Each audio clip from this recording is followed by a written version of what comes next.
Examinamos el contenido del capítulo número 2 de la obra de Hayek, Los Fundamentos de la Libertad. El capítulo 2 tiene un título que por sí solo no dice mucho. Es el poder creador de la civilización libre.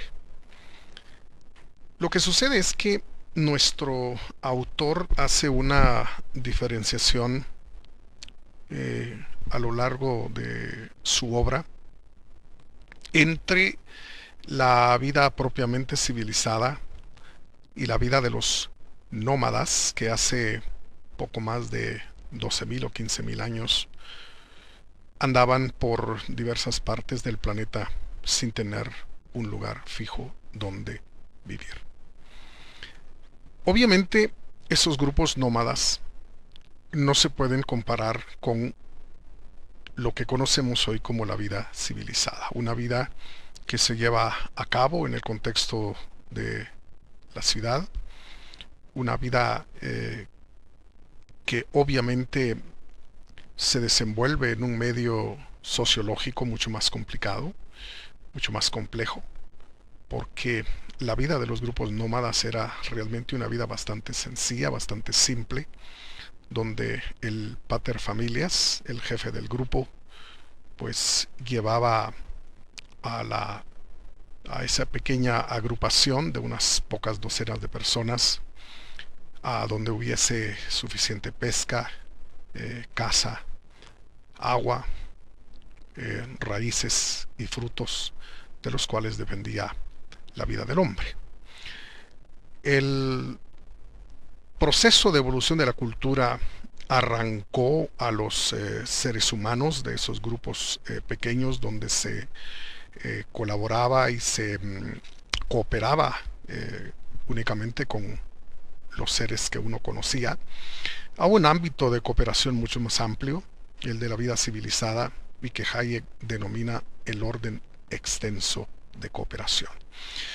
Pues el capítulo trata realmente de las características que hacen que la civilización libre tenga un poder verdaderamente creador. Las ideas centrales de este capítulo número 2 son, en primer lugar, que la ignorancia constituye la característica esencial de la vida civilizada. Esta ignorancia tiene que ver con varios planos de nuestra vida. En primer lugar, tiene que ver con la división del trabajo.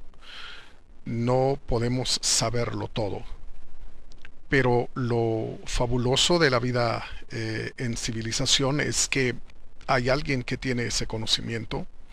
Es decir, estamos hablando de que cada quien se ha especializado en lo que mejor puede hacer, y de ese modo el hombre civilizado es en realidad un ignorante cuya vida descansa en conocimientos, destrezas, habilidades de otras personas. De modo que nuestro ciclo vital, desde que nacemos hasta que morimos, descansa en el conocimiento que otras personas definitivamente tienen. Pero también la ignorancia del hombre civilizado tiene que ver con el funcionamiento mismo de la vida en sociedad. No tenemos el conocimiento completo de cómo es realmente que esa vida funciona, cómo se coordinan los millones de acciones de los seres humanos, cómo los deseos cambiantes de los individuos son satisfechos. Todo eso, digamos, que constituye una coordinación fantástica de la vida en sociedad, no podemos definitivamente saber exactamente cómo ocurre. Ahora, también esa ignorancia tiene que ver con el conocimiento que hace funcionar precisamente esa vida civilizada o esa vida en sociedad. El autor explica aquí que no se trata de un conocimiento explícito como el conocimiento que encontramos en los libros, no es un conocimiento teórico como el conocimiento, digamos, que se produce en los laboratorios, sino que en todo caso estamos hablando de un conocimiento práctico normativo. Es decir, los seres humanos, para poder vivir en sociedad necesitamos hacer uso de ese conocimiento práctico, ese conocimiento que tiene que ver con normas y que nos indica cuáles son las conductas apropiadas para poder cooperar y vivir pacíficamente en sociedad. Pues resulta que ese conocimiento práctico normativo es un conocimiento que ha sido transmitido de generación en generación, básicamente en función de la costumbre, en función de los hábitos, y entonces es de ese modo como, imitando a los demás, nosotros nos vamos apropiando de ese conocimiento que nos permite convivir y cooperar pacíficamente en la sociedad. Ahora, nuestra ignorancia, dice el autor, debe conducirnos definitivamente a defender y a querer la libertad. Es decir, si alguien tuviera todo el conocimiento para dirigir la sociedad humana y saber qué es lo que desean, por ejemplo, 13 millones de guatemaltecos, pues bueno, otras serían las características, digamos, de la vida en sociedad. Pero la verdad es que todos, absolutamente todos, somos ignorantes. De modo que esa ignorancia que padecemos debe definitivamente conducirnos a defender y a querer la libertad. Porque el hombre libre, dice Hayek, puede hacer uso de un mayor conocimiento que el conocimiento que pudiera estar concentrado en la mente, en la inteligencia de una sola persona. Ahora, tenemos que defender la libertad, nos asegura el autor en este capítulo, aunque no todo lo que se hace en libertad y con la libertad nos importe de manera directa.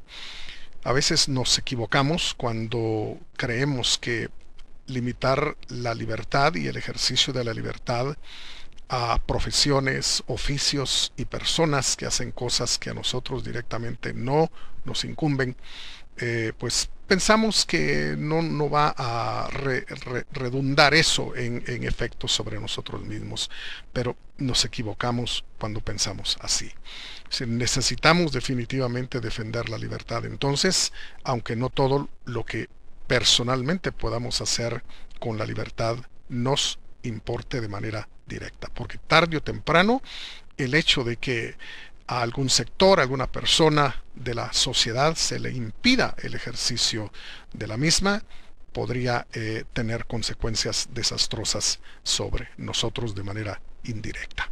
Ahora, otra idea fundamental aquí en este capítulo es que Hayek defiende la importancia de la organización, porque, dice él, es uno de los instrumentos que los seres humanos han encontrado para lograr finalidades comunes.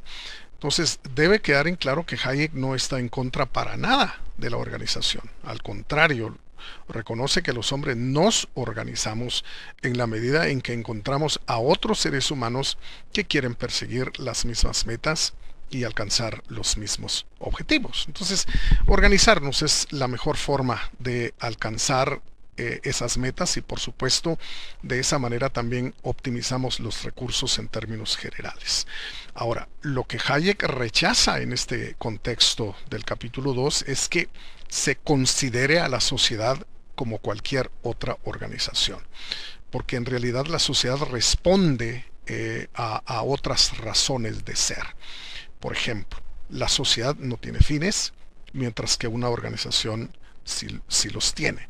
La sociedad no obedece, digamos, a la voluntad de nadie en particular, mientras que las organizaciones sí obedecen a la voluntad de aquellos que las han creado.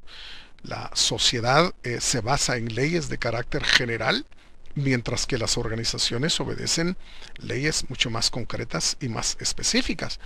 Pero tal vez lo más importante es que en la sociedad pues no se establece la posición de ninguno de los elementos que la conforman, mientras que en la organización sí, cada uno ocupa, digamos, el lugar que de alguna manera se le ha asignado.